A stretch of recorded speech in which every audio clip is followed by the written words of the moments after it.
السلام عليكم. لا تنسوا الاعجاب بالفيديو والاشتراك في القناة تشجيعا لنا لنستمر بنشر المزيد إن شاء الله. الختامي غدا الأحد في الدوري الإنجليزي الممتاز، واليوم يحسمها باريس سان جيرمان بتعادل أمام ستراسبورغ يضمن به الدوري للموسم الثاني على التوالي، والحادي عشر في تاريخ النادي والتاسع بعد الاستثمارات القطرية. رفيق، تحدثنا عن تتويج الحادي عشر في تاريخ هذا النادي، يصبح منفردا عن بقية الفرق الفرنسية، تتويج مستحق حسب معطيات هذا الدوري بالنسبة للفريق الباريسي، لكن المتابع المشاهد المناصر سيجد الكثير من العيوب لهذا الفريق لهذه المجموعة، لكن إجمالا هو بطل الدوري الفرنسي لكرة القدم. يعني ممكن نقول تتويج بصعوبة. عودنا البي اس جي يعني منذ 2011 قدوم يعني القطريين، يعني رجع بي اس جي للواجهة. يعني بي اس جي اللي من قبل كان يفوز بألقاب في لقب يفوز ممكن الكاس في 5 سنوات، اللقب ما يفوز فيه في 10 15 سنة، يعني على مرور سنوات لكي يفوز. يعني متى تأسس باريس سان جيرمان؟ نعم، متى تأسس؟ السبعينات. صح؟ السبعينات، ولكن قبل قدوم الاستثمارات القطرية لقبين، مع الاستثمارات يعني القطرية 9 ألقاب. لماذا قلت لك منذ 2011 تقريبا 9 ألقاب؟ 70 يعني في استمرار 1970 في استمرارية في الأداء في النتائج، رغم من السنة هذه بالنسبة لي من متابعين الدوري الفرنسي وفي عدة مواسم أداء البي اس جي كان أفضل من كل الجوانب. البي اس جي في موسم كان ينافس على 3 4 ألقاب، نحكي على السوبر، نحكي على كاس فرنسا، من قبل كانت كاس الرابطه، تحكي على الدوري الفرنسي، يعني على الاقل كان يفوز ب3 ألقاب. المدرب الذي ياتي مروا عده مدربين، من بينهم منتوريتي، من بينهم لورون بلون، توخل، عده مدربين، تقريبا الكل كان يفوز على الاقل لقبين او 3. ولهذا من محبين من انصار ومن يعني مشجعين البي اس جي او اللي شاهدوا البي اس جي دائما ويحبوا هذا النادي، يقول لك اسوأ نسخه، يقول لك لا، اداء البي اس جي ليس اداءنا. صحيح في وقت من الاوقات يعني في استقرار، في تحسن، في تصاعد، البي اس جي وصل لنهائي دوري ابطال اوروبا. الكل كان ينتظر، يقول لك بعد موسمين نقدر نفوز بدوري الابطال. ولهذا أصبحت الدوري الفرنسي أصبح كشكلي بالنسبة لأي مدرب يأتي من العناصر الموجودة بالنجوم الموجودة في البي اس جي. أصبح الدوري شيء شكلي، أصبحت الكأس عادي، يعني حتى في الكأس كان دائما يفوز بالكأس، كان في استقرار يعني بالنسبة للدوري والكأس. ويجي في الوقت من الأوقات وخاصة هذا الوقت الأخير وهذه السنة، لماذا أصبحت من أسوأ النسخ من حيث الأداء ومن حيث أيضا الألقاب، ولكن يبقى مسيطر على الدوري الفرنسي رغم أنه كانت المنافسة قوية. دخول بعض الفرق مثل لونس، مارسيليا، موناكو، ران، يعني في المباريات الأخيرة لكي تنافس البي اس جي، لأن البي اس جي مستوى البي اس جي تراجع. ليس صحيح، شفنا لونس موسم استثنائي بالنسبة للونس، مارسيليا ممكن تحسن بالنسبه للموسم الماضي، ولكن تبقى سيطره البي اس جي. واضح ان البي اس جي لو يعني كان مر على عده مشاكل، عده مراحل، يعني اصابات، خروجه من الشامبيونز ليج، خسارته في عده مراحل، ولكن رغم هذا عاود رجع وفاز بالدوري. إذن باريس سان جيرمان بطل للدوري الفرنسي للمرة 11 في تاريخه، للمرة الثانية على التوالي، قبل أن يستقبل في الجولة الأخيرة كليرمون هناك بحديقة الأمراء ويحتفل أمام ومع أنصاره بهذا اللقب. لذلك دعونا نشاهد التقرير التالي يلخص لنا أرقام باريس سان جيرمان القياسية، تتويجات باريس سان جيرمان وبطل الدوري الفرنسي لهذا الموسم، مع الزميلة روبا جعفر. مرة أخرى حسم باريس سان جيرمان لقب الدوري الفرنسي وحقق أرقاما قياسية جديدة، فلقب هذا الموسم أضيف لخزائن النادي وجعله الأكثر تتويجا في تاريخ الليغ 1. فبي اس جي فض الشراكة مع سانت إتيان بعد أن أصبح بحوزته 11 لقبا، يليه ليفيغ ب10 ومارسيليا ب9. عاد الذي لا يرحم كيليان مبابي ومواصلة الأهداف. هيمنة النادي الباريزي لم تتوقف هنا، فإلى جانب الدوري الفرنسي يحتل PSG أيضا الصدارة في عدد الألقاب لكأس فرنسا ب14 لقبا. كذلك الأمر بالنسبة لكأس الرابطة الفرنسية ب9 ألقاب، متفوقا بفارق 5 عن صاحب المركز الثاني ستراسبورغ، وكأس السوبر ب11 لقبا. هذه الأرقام وتواجد PSG الدائم على منصات التتويج ليست إلا دليلا على تألق هذا النادي بشكل كبير، خاصة منذ الاستثمار القطري. فمن أصل 11 لقبا في الدوري حقق PSG 9 منها في آخر 11 موسما، وحكاية هذا النجاح مستمرة موسما تلو الآخر.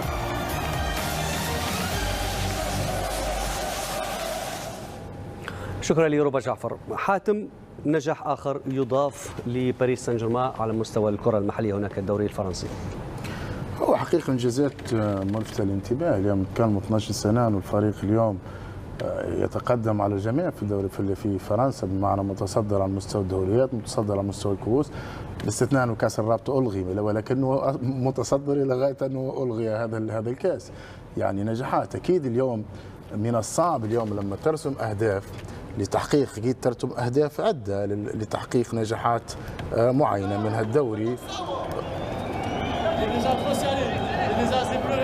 احتفالات ستراسبورغ بالنقطة وضمان البقاء، ومن حقهم حقيقة طبيعي لأن بملعب لامينو أمام أنصارهم لابد من الاحتفال. أكيد هو احتفال الفريقين، يعني فريق ضمن البقاء وفريق كذلك نتوج باللقب. لكن عودة إلى ما حقه معنا باريس سان جيرمان من إنجازات تحسب. وأنا أضم صوتي لرفيق لما قالوا باريس سان جيرمان سابقا كان كل 10 سنة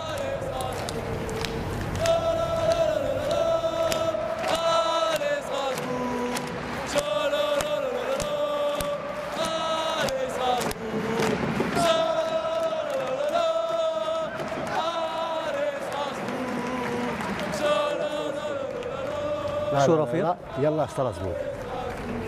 ترجمة يلا ستراسبورغ، هذه ترجمتها. حاب ترجم لك بالانجليزيه ولا؟ بالعربي. صح ولا لا؟ صحيح معنا يلا. صحيح. يلا ستراسبورغ. فقلت لك معنا مع قالوا باريس سان جيرمان سابقا كان كل 10 سنة يفوز بلقب، وخير دليل الدوري عنده لقبين قبل معنا الاستثمارات القطرية، فهذا دليل على النجاحات التي حققها بسرعة الفريق. لكن تبقى اليوم أنه باريس سان جيرمان يسعى إلى تحقيق الشامبيونز ليج. الشامبيونز ليج ظروف أخرى، الشامبيونز ليج لابد العمل عليه. يمكن الاستقرار الفني مهم بالنسبة للفريق إذا أراد أن يحقق الألقاب، لأنه الاستقرار الفني سيجلب للفريق التوازن الفني. لأنه لما تجلب مدرب أنت يعمل بشكل جيد، وأنت ما ترى أمام أنظار الإدارة وأنظار الإطار الفني وأنظار الإدارة الفنية أنه يعمل بشكل جيد، فلا بد من توضع فيه الثقة. لأنه لاحظنا التغييرات المكررة بعض الأحيان في الإطار الفني، ولأنه أنا لست مع جالتي، معنى أنه لم يعجبني جالتي في هذا الموسم، لكن أتكلم بشكل بالمناسبة هذا عنده لقبين في آخر 3 سنوات. اوكي معك، لقب مع ليل واليوم لقب مع باريس. لا لانه اداؤه مع ليل. لماذا جلبنا نتكلموا عليه مع ليل؟ لانه كان منافس لباريس سان جيرمان، وليل حتى لما لا يلعب بشكل جيد ويحقق النتائج الايجابيه فانت تتكلم على ليل، لا تعطيه الحجم الكبير. لانه الشامبيونز ليج ليل لما شارك شاهدنا اداء ليل، لكن ليل لما نجح باع بعض اللاعبين، وهذه ليل. لكن انت اليوم الانظار اكبر عليك في باريس سان جيرمان، فمطالب ان تحقق اداء جيد، فمطالب ان تنتصر وباقناع وباداء، وليس تنتصر مجرد انتصار. فاذا اردت ان نتكلم على الدوري حققت الدوري، لكن الكثير غير سعيد باداء باريس سان جيرمان. لماذا؟ حققت الدوري. في ليل لما حقق الدوري وان كان بعض المباريات لم يلعب بشكل جيد، لا اشكال، الكل سعيد لانك انت اخذت الدوري من باريس سان جيرمان من افضل فريق. الان مغاير، انت مطالب بالاداء والنتيجه والسيطره على الفريق. لابد ان تسيطر على الفريق، على النجوم يعني أن تكون لديك شخصية قوية، هذا الكل مطالب أن يحققها. نحن إلى غاية الآن نحن لسه بمعنى لا نعلم ما في كواليس الإدارة، ما ستصنع، ستبقي على المدرب في أخبار تقول أو تروج حول الفريق، يمكن في أسماء. أنا أتكلم على مدرب صاحب شخصية قوية واسم كبير في الساحة، يعني لا يقل كفاءة على جوارديولا وعلى كلوب وعلى مين الأسماء المتاحة؟ المتاح كثر، نتكلموا على اليوم على انريكي، نتكلموا على زيدان، نتكلموا يعني نتكلموا على دوم الاسماء انريكي وزيدان المتاحين. المهم نتكلم على مدرب قادر ان يجلب الكثير، ثم تمنح له الكرت الاخضر للتعامل مع الفريق في الانتدابات، في التعامل مع الفريق، من يبقى من يرحل بمثل، ثم ياخذ وقت. لانه مثل لاحظ اليوم نتكلموا على بيب جوارديولا لديه 7 مواسم وسادس موسم، 7 مواسم، فلم يحقق الشامبيونز ليج لغايه الان، لم يحقق الشامبيونز ليج، لكن منح كذلك الفرصه للتعامل، جلب في 7 مواسم 5 دوريات مع الكؤوس الذي فاز بها، لكن هنالك عمل جيد يحقق. الاداء دائما في الاداء جيد، فهنا منح الفرصه، لان هذا ثاني نهائي يحقق، لم يحقق الشامبيونز ليج لغايه الان، لانه 50-50 نتكلموا على نهائي، لكن نحن لا نتكلم على الفوز بالشامبيونز ليج، الاداره راضيه على نتكلم على الاقناع. بيب مقنع مع السيتي، مقنع، والاداره حتى راضيه وان لم يتوج بدوري الابطال، وانه لم يتوج، لكن وصل نصف نهائي مره، نهائيين، هذا النهائي الثاني، بمعنى في عمل. انت لا تحقق كل الالقاب، ومن الصعب ان تحقق كل الالقاب، يعني مهما صنعت من الصعب ان تحقق اهداف. اليوم لما نتكلم ريال مدريد، برشلونه، البايرن، السيتي، مان يونايتد، تشيلسي مثلا سابقا، الانتر، الميلان، انتر، يوفي، ميلان، تدخل من اجل تحقيق الدوري والكاس والشامبيونز ليج. هذا في هذا الاهداف، خاصة نتكلموا على ميلان سابقا وانتر سابقا، نتكلموا على اليوفي سابقا، نتكلموا لو انه الايطاليين في دورهم للعودة، لكن لما لا تحقق لقب هذا لا يعني فشل، فانت تنظر الى المدرب وامكانياتك وما وفرت له من طاقات.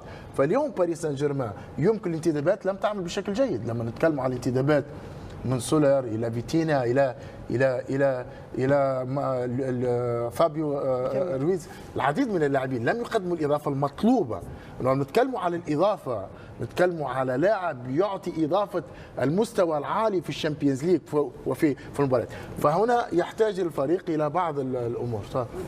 ممكن يعتبر اخفاق هذا الموسم. لا نستطيع أن نقول إخفاق إذا حققت الدوري، لأنك إخفاق، لا أنا نتكلم لك على تقريبا ال 12 سنة هذه الأخيرة أو 10 سنوات الأخيرة. صحيح قلت لك وقت من الأوقات البي اس جي كنا نتكلم على لقبين أو 3 على الأقل لكل مدربين. فيه مدربين شفنا أداء البي اس جي في تصاعد، شفنا أداء البي اس جي، وصول البي اس جي حتى مع توخل مع انشيلوتي شفنا أداء أفضل، شفنا يعني كرة وقت من الأوقات البي اس جي كان يسيطر أمام فرق كبيرة تلعب على تشامبيونز ليج، على الكرة يستحوذ على الكرة، تشوف كرة، تشوف متعة. ولكن أداء في هذا السنة رغم الانتدابات، صحيح تختلف المواسم، ممكن تقوم بالانتدابات في بداية الموسم الكل كان يقول نجوم البي اس جي،